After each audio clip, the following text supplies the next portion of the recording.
Salut tout le monde, nous voilà dans une nouvelle vidéo où aujourd'hui je vais vous montrer comment vos peurs vous empêchent de créer un business.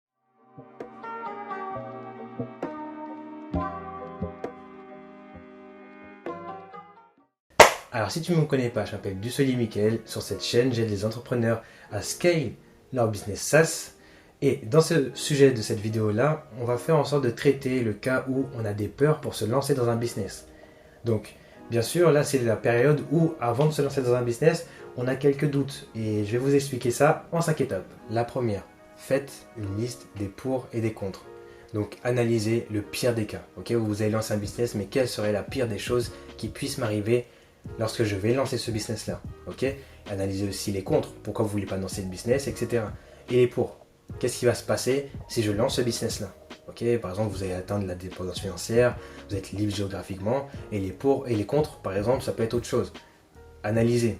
Chacun a ses propres objectifs, chacun a ses pour et contre. Donc prenez votre temps, ne copiez pas sur les autres et analysez vraiment ce que vous voulez. Plus tu passes ton temps à prendre une décision, plus cette décision-là va te coûter cher.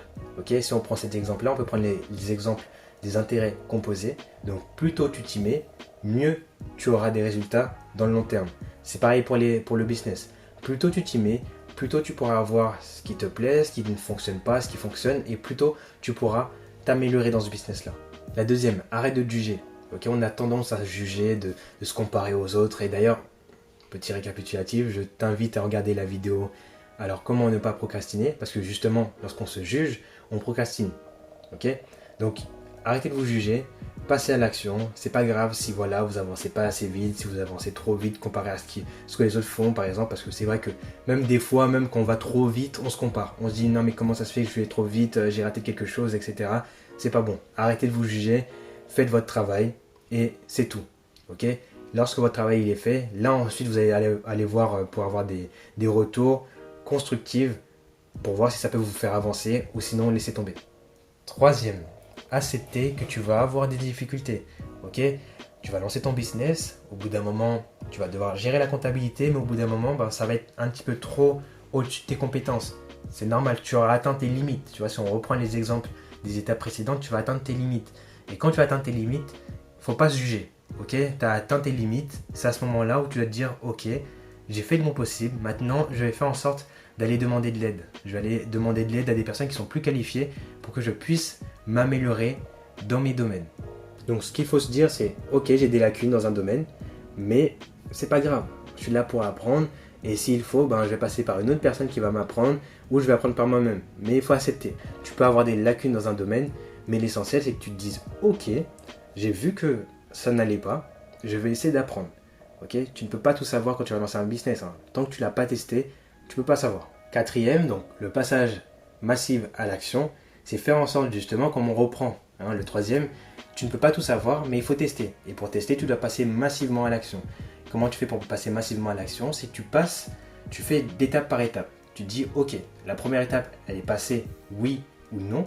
Si elle n'est pas passée, on laisse tomber. On essaie de voir pourquoi ça n'est pas passé ou on laisse tomber complètement. Si elle est passée, là tu commences à te demander, en fait, ok, elle est passée, je vais voir comment on fait pour la scale. Et on va passer massivement à l'action. C'est vraiment se dire, ok, on va tester plusieurs choses à la fois. Et on va se dire, ok, qu'est-ce qui fonctionne pas. Plus tu passes à l'action, plus tu auras de résultats. Mais aussi, plus tu auras de l'expérience. Donc voilà, si demain tu as envie de déléguer, tu pourras mieux déléguer. Parce que tu vas te dire, ok, je sais que moi j'arrive à le faire en tant d'heures. Donc tu pourras le faire en tant d'heures. Et bien sûr, on arrive à la cinquième et la dernière, c'est la peur de déléguer.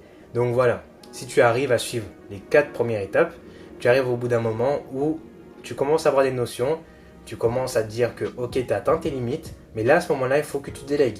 Mais souvent, on a peur de déléguer des tâches qu'on sait faire parce qu'on se dit que la personne qui va s'en occuper ne sait pas le faire aussi mieux que nous, or qu'on se trompe, parce que nous, ce qu'on va faire en fait, c'est que cette personne-là va nous donner du temps. Rappelez-vous, le temps, c'est la chose la plus précieuse qu'on puisse avoir. Donc, cette personne-là va prendre nos heures qu'on utilisait pour faire une tâche, par exemple si c'est la comptabilité, elle va prendre nos heures qu'on utilisait pour faire de la comptabilité pour qu'elle puisse le faire.